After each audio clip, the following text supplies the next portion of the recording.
Debo antes que nada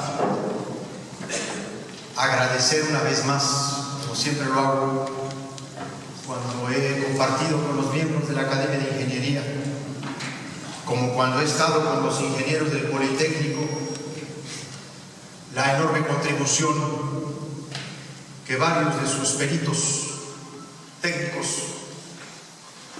hicieron en el proceso de la denominada acción de inconstitucionalidad con lo que se llamó la Ley Televisa.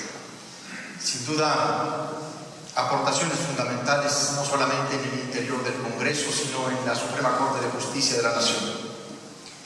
Lo he recordado ahora por esta anticipación que hace Purificación Carpintero de hasta dónde podríamos llegar si las cosas no resultan en términos del desempeño de los legisladores para aprobar la ley secundaria. Yo no quisiera realmente llegar hasta allá. Yo quisiera confiar en que el Congreso mexicano, sus fuerzas políticas, aún sin pacto por México, van a honrar su palabra y a honrar el espíritu de las reformas constitucionales. Pero sé que el escenario actual es de alto riesgo. Y es muy importante decirlo de entrada. Estamos frente a una dinámica de saturación en el Congreso. Se nos ha planteado en menos ya de 80 días un paquete legislativo para reglamentar las reformas constitucionales que abarcan algo así como 40 leyes. La reforma político-electoral, la reforma en materia de competencia, la reforma en materia de transparencia y acceso a la información, la reforma en anticorrupción, la reforma energética, y no se diga el tema que nos ocupa, la reforma de las telecomunicaciones. En una dinámica de sobresaturación como esta, por supuesto que se corren múltiples riesgos. La dinámica de la acumulación y las prisas es un ambiente favorable para que los intereses fácticos de los agentes económicos y políticos poderosos afectados por la reforma constitucional en telecomunicaciones puedan lograr insertar de nueva cuenta o reinsertar sus intereses. Es un momento de gran oportunidad, sí, coincido, pero también es un momento de enorme riesgo. En las prisas, en la confusión, en la saturación, logran o diluir algunas cosas, o negar otras, o minimizar o burlar. Es más, en plena reforma constitucional en materia político-electoral,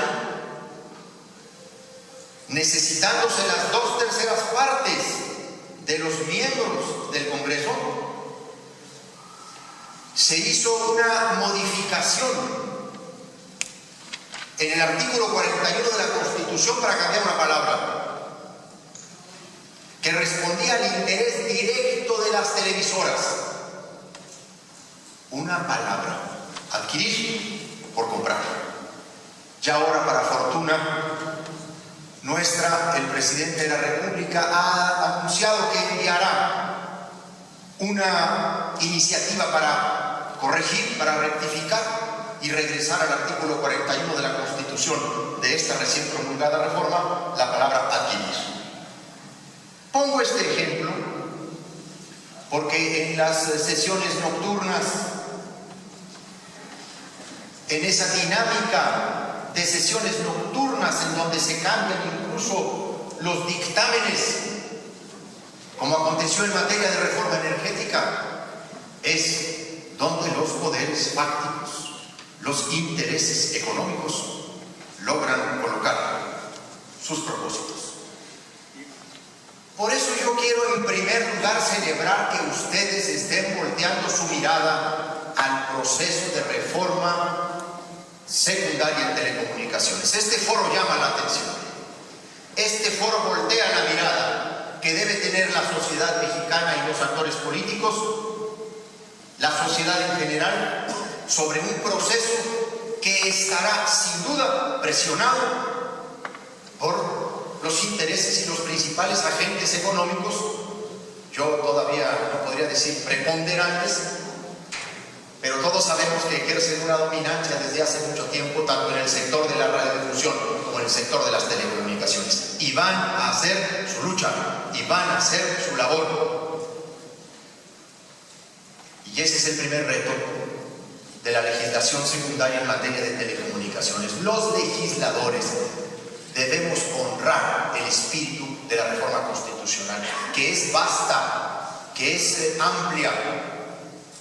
Decía Purificación que ella pues nunca la soñó. Yo lo diría de otra manera. No es la reforma ideal, no es la reforma completa que quisiéramos muchos, o como dice Pablo Milanés, no es perfecta, pero se acerca a lo que yo simplemente soñé. Porque la reforma en materia de telecomunicaciones dio un giro fundamental en varios aspectos. Tenemos incluso frente a nosotros un nuevo sexto constitucional y un nuevo séptimo constitucional. Y ahí, en estos dos nuevos artículos que están prácticamente remozados en su contenido, hay una serie de mandatos para la legislación secundaria muy importantes. Qué bueno escuchar a Gabriel Osvaldo Contreras decir algo que yo insistí mucho durante muchos años, en lo que yo siempre me empeñé, que la radio y la televisión y las telecomunicaciones tenían que ser definidas como servicio público. Y no como decía, o como dice pues la ley de radio y televisión del 60, actividades de interés público.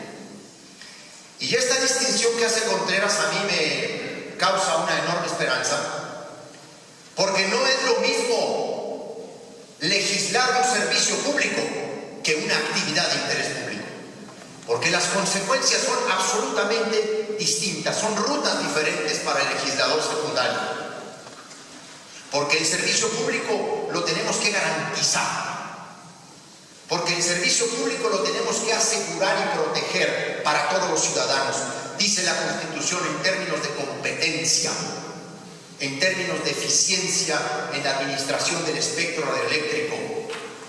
Pero no solo eso, dice ligado a propósitos de contribución de la cultura, incluso algo que Jesús Reyes Heroles estaría fascinado de escuchar, ligado a los fines establecidos en el artículo 3 de la Constitución, ligados a los fines de la educación. Que la radio y la televisión y las telecomunicaciones no solo sean negocio, sino que sirvan con propósitos de servicio público a los fines de la cultura, de la educación, de la información plural, de la información oportuna, como lo señala el nuevo sexto de la Constitución. La reforma modificó varios artículos constitucionales que imponen al legislador secundario definiciones muy importantes. Y hay cerca de 18 transitorios, un articulado de 18 transitorios, en donde se fue a una especificidad que muchos podrán criticar en términos de técnica legislativa. No es muy ortodoxo que en una reforma constitucional se vaya al detalle para imponer mandatos de tiempo, de modo, de lugar, pero sabiendo los intereses económicos y políticos que enfrentaba la reforma, y luego el escenario inmediato que vendría, que es el de la mayoría simple, había que asegurar un articulado transitorio, las mayores definiciones posibles para que la legislación secundaria no le diera la vuelta. Por eso se fue a ese método. De alguna manera es el conocimiento que el Congreso tiene de sí mismo y de saber que en no pocas ocasiones es presionado, chantajeado, amenazado o simple y sencillamente apantallado, porque el gran problema entre la clase política es no solamente que esté empantallada, sino apantallada por el poder de la televisión.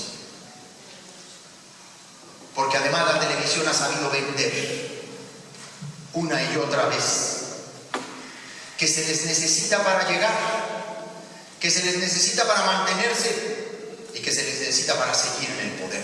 E incluso han llegado a colocar entre la clase política algo que es absolutamente falso, y yo soy prueba de ello. Eso de que el que se mete con la televisión no aparece en la televisión y por lo tanto no existe en política. Y digo que es falso porque entonces yo sería un fantasma y les hablaría esta tarde un fantasma a la Academia de Ingeniería. Y no lo soy.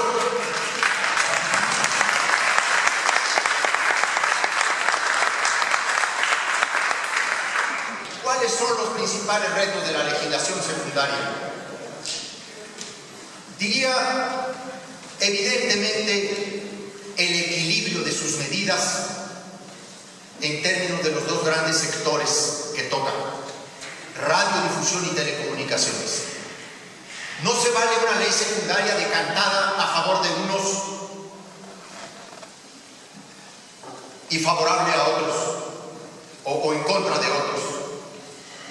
Yo estoy absolutamente de acuerdo en las medidas planteadas por la reforma en materia de desagregación de insumos esenciales en el sector de las telecomunicaciones, para someter bajo control del Estado y rectoría del Estado el poder de las telecomunicaciones en México. Pero al momento en que afirmamos eso, es fundamental también decir que necesitamos lo mismo en términos de criterios específicos para no solo declarar la preponderancia en materia de la radiodifusión y los criterios bajo los cuales debe ser declarada la preponderancia en radiodifusión, sino además las medidas asimétricas que han de venir a esa declaración. Que no nos hagamos, si en materia de telecomunicaciones es desagregación, en materia de radiodifusión y particularmente de televisión es desincorporación de canales. Y ese es el reto a desarrollar en materia de la legislación secundaria. Por supuesto, los criterios para el acceso a la multiprogramación. ¿De qué sirve, en términos reales, la licitación de 2 nuevas cadenas de televisión lanzadas a una competencia futura imprevista en términos de un fuerte monopolio de producción de contenidos, sin un criterio de acceso a la multiprogramación de canales en función de criterios de competencia y por supuesto de niveles de concentración de la radio y la televisión? ¿O qué vamos a pensar en una multiprogramación automática para que las 2 cadenas que puedan venir no tengan posibilidades de competencia efectiva? Muchas son las definiciones que están en la legislación secundaria. Sería innumerable aquí, me llevaría mucho tiempo, más del que ya incluso me pasé. Solo quiero dejar la inquietud en la letra chiquita. En la letra chiquita están los detalles. Y hay un poeta que ha dicho que en los detalles está el diablo. Ese mismo que dijo otro poeta nos escrituró los venenos del petróleo, pues anda muy cercano también en el sector de las telecomunicaciones. Por su atención, muchas gracias.